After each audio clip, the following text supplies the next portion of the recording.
Olá, goiabas! Hoje vamos falar da crise dos 30. Ela existe? Ela não existe? Aqui duas pessoas balzaquianas. Olha, Daphne, se tem alguém aqui que lembra de crise dos 30, provavelmente é você, porque eu já tô mais perto dos 40. Olha aí, assustando as pessoas só porque ele é mais velho, sei lá. Fala aí, Daphne, como é que foi a sua crise dos 30? Você lembra? Esse tema de crise dos 30 foi sugestão de vocês pra gente falar sobre isso. E aí eu fiquei pensando, na verdade lembrando, porque a minha crise dos 30, ela começou a bater nos 27. Entendi. Então, que é a idade que geralmente a galera famosa morre, né? É 25, né? 27. É 27? Kurt Cobain, 27. Amy Winehouse, Jimi 27, Hendrix, 27. Ok, tudo bem. Se você não sabia disso, tem um estudo aí bem esquisito. É uma... Como é que é? Não é um estudo que chama, é uma estatística. Exato. Triste, mas é real. Com provas. E aí eu fiquei pensando como foi, assim, sabe? E aí eu lembrei que acho que o que mais foi... pesado. Difícil. Sai daí que você vai rasgar o sofá.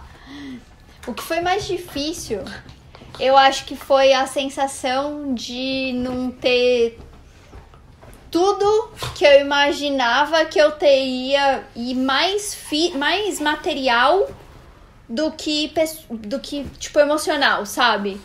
Porque eu acho que a gente tem uma falsa ideia. Eu não sei se é uma falsa ideia, mas a gente quando é jovem, a nossa geração pelo menos, teve uma falsa ideia do que você seria aos 30, que não se concretizou, obviamente, né? Porque era uma ideia baseada na geração dos nossos pais. Anterior. Que tipo, então, já ia estar casada, com filho. Com casa, com filho, etc. Que, para algumas pessoas é verdade, mas para outras pessoas não é.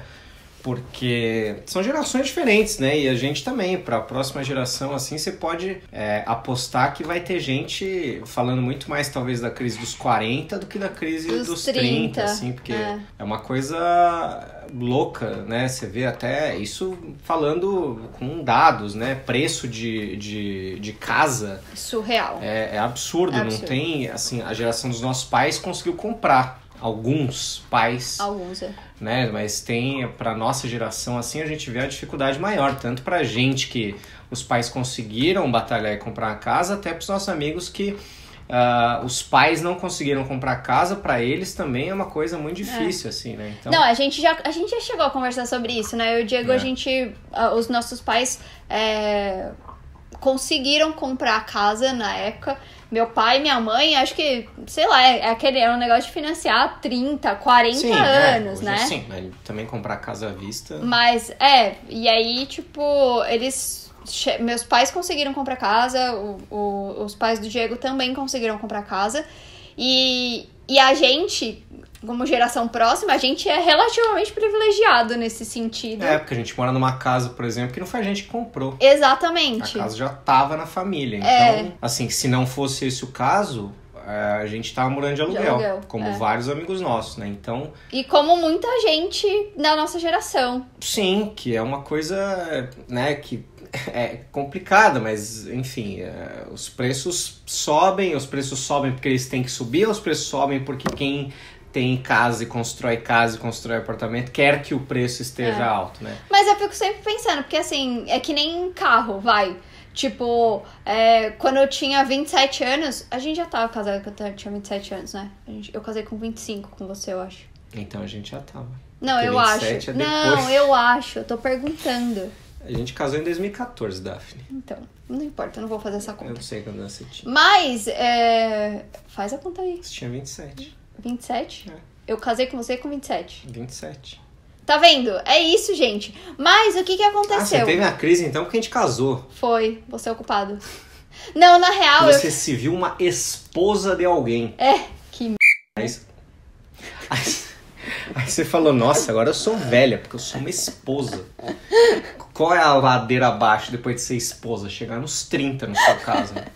Não, mas sabe o que é? Por exemplo, eu cheguei nos 27 e aí eu falei isso pra você, eu tinha medo e tenho certeza que isso foi uma imposição meio que sem querer da geração anterior, ou seja, a geração dos meus, tipo, De ver que meu pai e minha mãe, minha mãe falava que tinha casado tarde e ela casou com 24 ou 25. Tá. A minha tia casou com 23 ou 22. Você vai sentir um peso. E aí eu senti que, tipo, eu tava chegando no 27 e eu tipo... na verdade, assim, a crise entrou eu tô chegando nos 30 e eu não sabia o que eu ia fazer, entende? Tipo, na minha cabeça eu já tinha que estar casada há uns 4 anos pra poder já estar pensando em ter filho. O que você quer dizer é que você talvez tenha apressado o casamento, casado comigo sem pensar pra poder agradar a sua família. Entendi, Daphne? Foi Esse tipo vídeo isso. tá sendo muito revelador. Esclarecedor. É isso. Mas eu acho que Mas dá um trabalho divorciar também. Né? Putz, trabalho. A gente falou, né? Depois, tipo... É que depois você pode anular o casamento até uns 15 dias, não é? Bom, já passou mais. Já. Mas aí, enfim, não sei. Então, eu tive essa sensação de, tipo, meu Deus, na minha cabeça, quando eu tava na escola, quando eu tinha 15, eu achava que eu já ia estar casada e quando eu estivesse chegando, eu ia estar já tendo filho. Mas aí é nos 15. Tô falando assim, crise dos 30 não é quando você tem 15. É quando você tá chegando nos 30. Sim, mas a crise dos 30, ela surgiu dentro de mim por causa da ideia que eu tinha com 15. Não, tá, mas entendeu? Com 27, opa, e de 28, 29 piorou ou melhorou? Nossa, eu acho que demorou um tempo. Quando eu passei o portal dos 30, quando eu passei o portalzinho, puf, cheguei, mudou o número lá, eu acho que foi... Enquanto tava 27, 28, 29, eu ainda tava nessa sensação de tipo, caraca, eu não comprei uma casa, não comprei um carro. Mas tudo bem, tô nos 20. Tô nos 20, entendeu? A hora que eu pulei o portal, eu fiquei... ixi.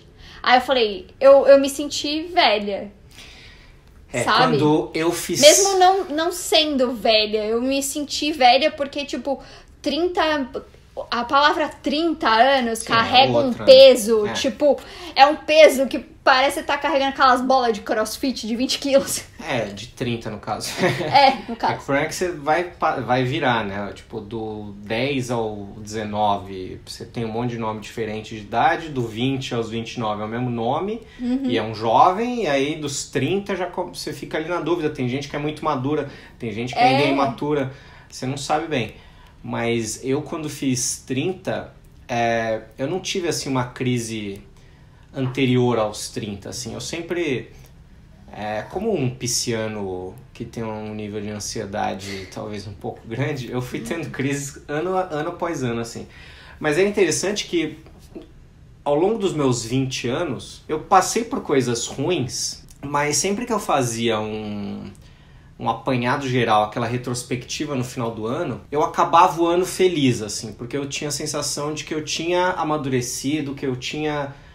que aquele tinha sido um dos melhores anos da minha vida, né? Claro que não necessariamente todo ano vai sendo o melhor da sua vida, mas eu tive, assim, uns 3 ou 4 anos seguidos, assim, que, esse foi o melhor ano da minha vida. Por coisas simples, assim, que você vai descobrindo na vida, que você vai, enfim, vivendo no trabalho, na vida pessoal, profissional, enfim. Então eu consegui enxergar a evolução que eu tinha ao longo dos anos e aí eu acabava o ano bem, geralmente, né? Só que quando eu fiz do 29 pro 30, eu olhei e falei, mano, nunca mais eu vou ter 20 alguma coisa. E aí foi o ano que eu falei, cara, você quer mesmo fazer uma tatuagem? Corre. Corre, é ótimo. Tipo, faz, saca? Porque, sei lá, você tem, assim, ao longo da vida você vai formando tua personalidade, as pessoas ao redor vão te questionando. Então, eu acostumei a raspar a cabeça muito cedo, na época da escola ainda. Tive poucos períodos depois da escola que eu mantive o cabelo grande, né? Geralmente, eu passei boa parte, assim, da minha vida com o cabelo raspado. E era uma coisa que estranhava algumas pessoas. Falava, cabelo raspado e tal, enfim. Usei brinco muito tempo da minha vida também. Eu não usava um, usava 2 brincos, né? E a argola, que eu gostava de mostrar, tal, não sei o que. Enfim, careca, eu usava 2 brincos na mesma orelha, tal, não sei o que. Então, eu sempre tive coisas assim, aí... Você nunca quis pôr um alargador? Não, isso é loucura. Depois abre o negócio, como é que vai fechar? Mas tatuagem eu sempre quis fazer. E eu sempre admirei gente que fazia tatuagem. Falava, pô, da hora, acho corajoso, pá, quero fazer também. E aí você vai nessa de quero fazer, a vida vai passando. Aí chegou nos 30, eu falei, meu irmão, é agora. Aí que eu marquei, fui fazer meu Sonic. Pra quem não sabe, eu tenho um Sonic na perna. Essa é a minha tatuagem de 30 anos. 30 anos. A minha mãe e meu pai passaram por isso nos 40. Eles foram fazer tatuagem? Foram fazer. Quando eles fizeram 40, minha mãe desenhou uma fênix na perna, na batata da perna inteira, que é enorme a tatuagem da minha mãe, não é? E teu pai fez qual? O Pato Donald. O Pato Donald não. Meu pai desenhou o Pato Donald na mão, no braço. Isso, porque você fala, cara, a vida tá passando, mano. Quando bate o 30...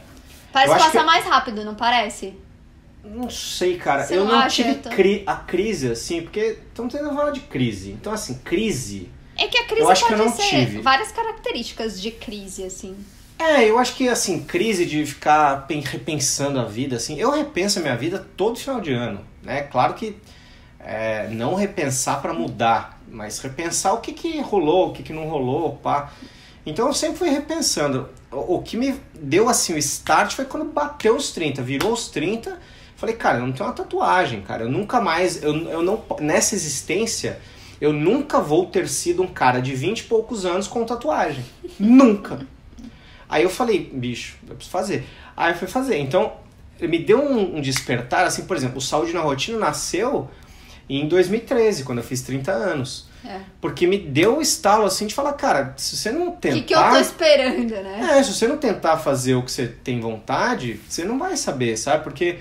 Eu já mexia com, internet, assim, bem de uma maneira amadora desde a época da escola. Meu terceiro colegial foi no ano 2000. E eu brinquei, eu fui capaz de fazer um site ali, brincando, pra nossa turma da nossa classe e tal. E aí brinquei e tal com isso, sem levar muito a sério.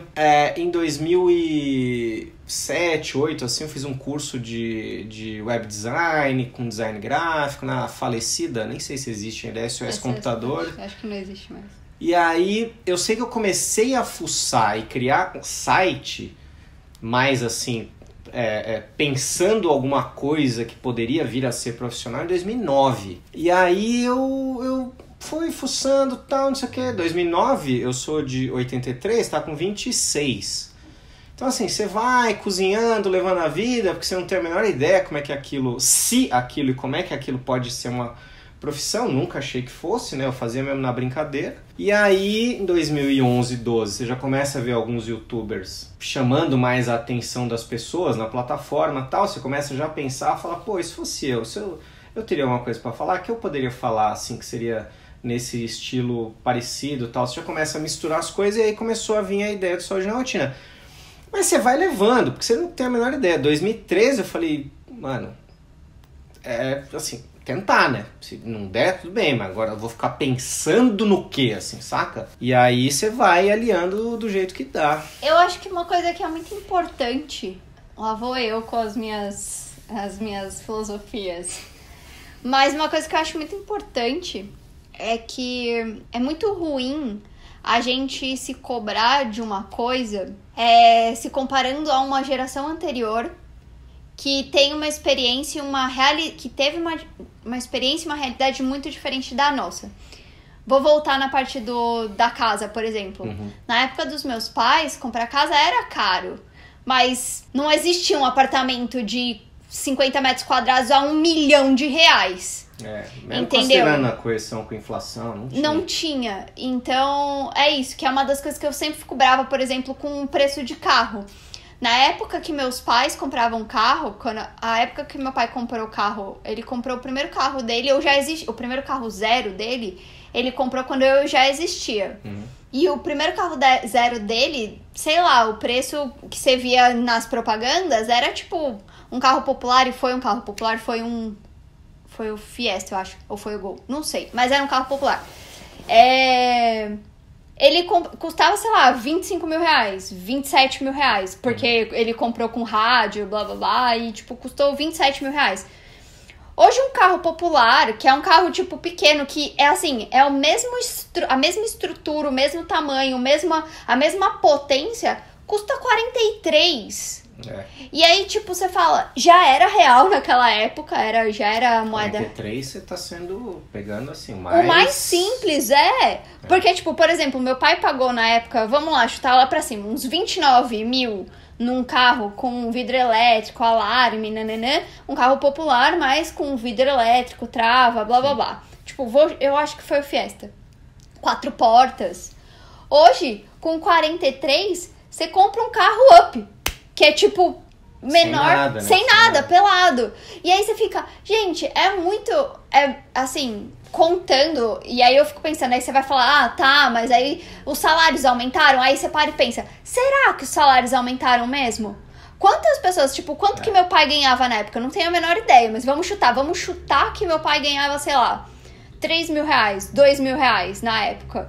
E aí proporcionalmente ele comprometia. Mas quantas pessoas hoje ganham, tipo, sei lá, o dobro ou o triplo pra justificar o triplo que aumentou o carro, ou vezes 2 o valor do carro. Enfim, resumindo, o preço de carro de casa aumentou desproporcionalmente. E aí é muito desonesto. O salário das pessoas não aumenta. E é muito desonesto a gente cobrar da gente ter coisas, materiais principalmente, que os nossos pais, que a geração anterior conseguiu comprar, mesmo que financiando. Sendo que, tipo, as coisas aumentaram de preço, mas os salários não aumentaram proporcionalmente. Sim, ao mesmo tempo eu vejo uma galera mais velha assim, falando, essa geração mais nova aí, cheia de coitadismo, cheia de mimimi. Não quer ter casa. Não leva nada a sério, não se esforça. E aí tu dá um celular na mão de um banana desse, o cara é incapaz de fazer qualquer coisa, de ligar pra alguém no celular. Porque as gerações são diferentes, então cada geração vai ter ali as coisas que você está familiarizado, as suas próprias dificuldades, os seus próprios conflitos. E se você não tiver empatia, você não vai mesmo entender, né? E a gente tem que tomar cuidado para não ser a geração que vai dizer que a geração agora da molecada vai ter uma vida fácil, porque cresceu na internet. Vai ter gente que vai estar completamente ferrada na vida, que vai ter vídeo em alta resolução das primeiras cagadinhas que fez na vida, tá ligado? A gente não teve isso. A gente aprontou, fez nossas cagadinhas, não tinha nada registrado em vídeo. Vai ter uma geração que vai vir depois da gente, que vai ter muitas facilidades, né? Por exemplo, não vai precisar de repente comprar um conjunto de luz para botar na frente da gente, porque você tá usando a TV com o YouTube com uma tela em branco para iluminar a gente, né? Porque já vai ter essa facilidade. Por outro lado, vai ter outras dificuldades que a gente nem sonhou em ter. Então, eu acho que é importante a gente se comparar a nós mesmos ano após ano. Tentar, melhorar e alcançar, caminhar pro nosso objetivo sempre cada dia a mais, sabe? E se comparar, por exemplo, eu me comparar a Daphne do ano passado e não comparar a Daphne com a minha mãe que já tinha casa, carro e filho e etc, etc. Porque você não depende só de você, saca? Esse papo de...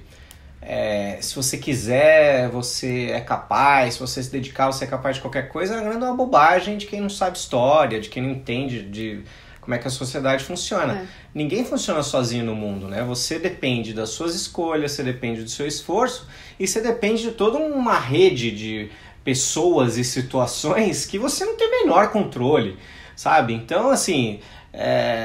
nós estamos no meio de uma pandemia que aconteceu porque num lugar específico aconteceu uma coisa X e aquilo se espalhou. Então a gente tem muito menos controle da vida do que perfis de Instagram de jovens empreendedores fazem crer que a gente tem, né? A gente não tem todo esse controle. O que a gente tem controle são sobre nossas ações diárias. A gente pode fazer planos, a gente pode fazer... Sei lá, eu conheço gente que estava planejando viajar esse ano e a pandemia chegou e a pessoa guardou o plano dela no bolso. Então, assim, não tem o que fazer, saca? E assim, acho que também é um pouco com a nossa idade, né? Você vai ficar tendo crise. Eu com 37 anos, eu vou ter crise dos 40. Eu não vou ter crise dos 40, cara. Eu tenho meu foco de chegar a uma pessoa legal... e uma pessoa mais sábia, mais saudável, mais equilibrada, enfim, melhor no que eu quero nos 40, tipo uma brincadeira de falar, pô, eu queria chegar nos 40 melhor que nos 30, mas é um lance do tipo, eu tô com 37, eu começo a fazer, eu não tô mais com crise, assim, mas eu começo a fazer planos, pô, eu tenho 3 anos, se eu quiser ser um cara com 40 anos, que, por exemplo, fala alemão fluente, saca? Porque a pandemia atrasou tudo, fala, pô, um dia eu quero viajar pra Berlim, pra gente conhecer Berlim. Ia ser legal chegar em Berlim falando alemão? Ia ser legal, ia dar uma facilitada em umas coisas. Então, beleza, eu vou começar a estudar. Pego o Duolingo, outro dia eu fui encher o saco da galera falando pra estudar no Duolingo. Tô pegando meu Duolingo todo dia, aliás, hoje eu vou perder a ofensiva que eu não abri, eu preciso abrir aqui e estudar. Fazer meu Duolingo e tentando ver o que eu posso fazer. Em vez de crise, fala, bom, tem uma meta ali, ó. Uma meta ali que é meio que subjetiva, porque 40 anos também, se eu não chegar lá falando alemão, não cheguei, eu falo com 41, falo com 40 anos e meio. Eu acho que é importante, como eu disse no vídeo que eu falei sobre o livro Hábitos Atômicos, o importante é você ter uma meta pra você saber pra onde você tá indo. Sim. Eu acho que é importante. Mas, tipo, enjoy the ride, sabe? Aproveita o caminho. Mas então, faz isso, faz o caminho valer a pena. É tipo isso, sabe? A meta, ela é um norte pra você saber pra onde você tá indo. Só pra você ter uma direção pra caminhar, sabe? Porque às vezes você não tem direção nenhuma, você vai pra lá e depois se muda aqui, você vai pra lá. Sim. Se você tem uma meta, você sabe o caminho. Tipo, você sabe lá o ponto final. Então, define o ponto lá na frente, mas aproveita o processo, ou uma direção, sabe? às vezes não é nem um ponto lá no final, mas é uma direção. Você quer ir pra onde? Você quer ir pra cá ou pra cá? Pra cá. Tá bom, eu vou pra cá, vou ver o quão longe eu chego indo pra cá.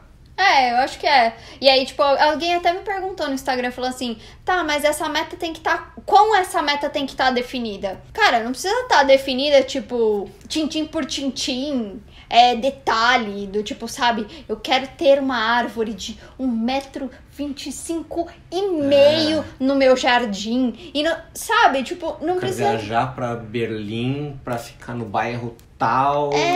Sabe, tipo... Eu acho que, assim, quanto mais específica a sua meta fica, talvez possa te gerar algum tipo de ansiedade. Sim. Mas, se você não tem problema com ansiedade, tudo bem. Você gosta de ter as coisas bem específicas, você pode fazer assim. Acho que também tem que respeitar a característica individual de cada um, sabe? Tipo, eu gosto de ter uma meta sem muito detalhe específico pra que eu possa, quando eu chegar mais perto lá da frente... Eu falar, ter essa, tipo, falar, aqui, esse caminho que eu me dei, deu essas opções aqui, tem algumas variáveis que talvez eu nem imaginasse que ia ser legal, mas surgiu uma variável legal ali, sabe? Tipo, e que eu me dei essa oportunidade de poder escolher, tipo, ter a oportunidade de ter essa variável, sabe? Total. Eu acho que é isso, eu acho que a crise dos 30 a gente tem que, acho que o melhor conselho é não se comparar com as gerações anteriores e não se comparar com outras pessoas com realidades muito diferentes das suas. Porque, tipo, é muito difícil. Cara, eu não posso me comparar com uma pessoa que tipo, nasceu numa família que tinha muito, muito dinheiro e que ganhou um carro com... Sei lá, com 18 anos, 18 entendeu? anos, ganhou um carro. Meu pai não tinha dinheiro pra me dar um carro quando eu fiz 18 anos. E, tipo, eu não posso me falar... Eu tive o carro que a gente tem hoje, que foi eu comentei num vídeo já aqui no Goiabas. Foi meu primeiro carro, que, tipo, efetivamente eu juntei dinheiro pra poder comprar. Mas também não partimos do zero, porque o Diego tinha um carro de entrada. Agora, pensa, uma pessoa que ganha um carro com 18 anos... E aí fala, tipo, ele consegue trocar o carro a cada 2. Ele não tá partindo do zero, sabe? Imagina alguém, Daphne, que pega e fala, não, vou viajar, aí vou pra tal lugar. E não é uma preocupação da pessoa pagar os custos dessa viagem. Então, por exemplo, você pega alguém e fala, não, tenho condição de... A pessoa tem... E não é, às vezes também não é culpa da pessoa, sabe? Eu não quero aqui dizer que... Né, quero botar rico na forca. Não é esse o caso. É só mas uma realidade diferente. Que é muito fácil da gente se comparar. Você vê muita blogueira aí no Instagram, por exemplo, que toda semana tava... Agora não tá mais. Toda semana tá viajando pra algum lugar. Então, assim... Quando a gente vai fazer uma viagem, as viagens que a gente fez maiores assim, a gente botou na ponta do lápis, falou, cara, é muito dinheiro, sabe? Então a gente precisa controlar, precisa ver o que a gente vai conseguir, vai e faz. Você dá um valor para aquilo que outras pessoas não dão. Então a pessoa viaja e aí aquilo tá no cartão de crédito que alguém vai resolver e vai pagar para a pessoa. Então são realidades totalmente diferentes, sabe? A experiência que você tem. Eu reparo uma coisa interessante, eu não sei se a Daphne já reparou aqui, mas mais uma DR que entra nesses vídeos aqui do canal dos Goiabas. Mas muitas vezes pequenas discussões que a gente tem ao longo da vida, elas nascem, eu e a Daphne, em casal assim, elas nascem de momentos que a gente, que envolvem, de alguma forma, envolvem dinheiro. Que seriam discussões que não existiriam Sim. se a gente tivesse dinheiro suficiente para resolver, assim, sabe? Sem precisar conversar com o outro, ou sem precisar fazer conta. Então, assim, acho que crise dos 30, crise dos 40, eu acho que você... uma coisa assim... Eu acho que você tem que levar exatamente do jeito que a Daphne falou. Cara, a tua vida tá indo pro lado que você quer? Se não tá, dá uma repensada e vai. Mas nunca, jamais, em nenhuma hipótese, faça conta do tipo, aquela pessoa tem 30, eu tô fazendo 30. Aquela pessoa tem 40, eu tô fazendo 40. Porque, cara, são realidades completamente diferentes. Você realmente não sabe o que se passa na vida das pessoas. E se questiona muito, assim, se, por exemplo, você tá se comparando com você mesmo e o que você tá se cobrando porque era realmente o que você queria, o que você sempre sonhou, ou você montou um plano tipo eu, quando eu tinha 15, achei que quando eu tivesse 30, eu tinha que estar casada, já tinha parido 2 filhos e, tipo, super estável, ganhando muito dinheiro e nananana. Tipo, será que foi isso que eu imaginei pra mim? Ou foi isso que, tipo, o meio em que eu vivia, os exemplos que eu tava me espelhando, me levaram a construir isso, sabe? Eu acho não, que fora que é uma realidade que com 15 anos a gente cria. É bizarro, né? Com 15 anos você tem maturidade pra saber como é que tua vida vai ser, ainda num ambiente totalmente... diferente, com 15 anos não tinha quando você tinha 15, eu tinha 15, não tinha internet do jeito que tem. Não, do jeito que tem hoje. Rede social nasceu faz 15 anos, sabe? Era de escada, lembra? Pois então, quase que o mundo inteiro era de escada porque não tinha nem elevador. Então, assim, acho que a crise diminui quando você olha só pra você e fala, cara, está indo como eu quero? Não, mas eu acho também se você fizer isso todo ano, você não acumula importante pros anos redondos. Porque importante. fica muita pressão nos anos redondos. Então vamos pensar ano a ano. Se a gente for corrigindo assim no caminho, né, que nem a Daphne falou, acho que as coisas ficam mais leves na vida. Esse vídeo já tem 1 pirula de duração. 1 pirula. Tá quase arredondando pra 30 minutos. Isso, vamos acabar nos 29, pra não ter 30. Não vai chegar nos 30 esse vídeo. Um beijo pra vocês. Tchau. Venham ser membro aqui do canal. Clica no botão membro, vem ser membro do canal. Tem uns segundinhos ainda, Daphne, pra falar. Comprem também nossas camisetas e moletons no site da loja. O link tá tudo aqui na descrição. Exatamente, dá pra perder aqui um pouquinho. Se inscreve aqui no canal. A gente tá aqui. Meu Deus, o risco. Beijo!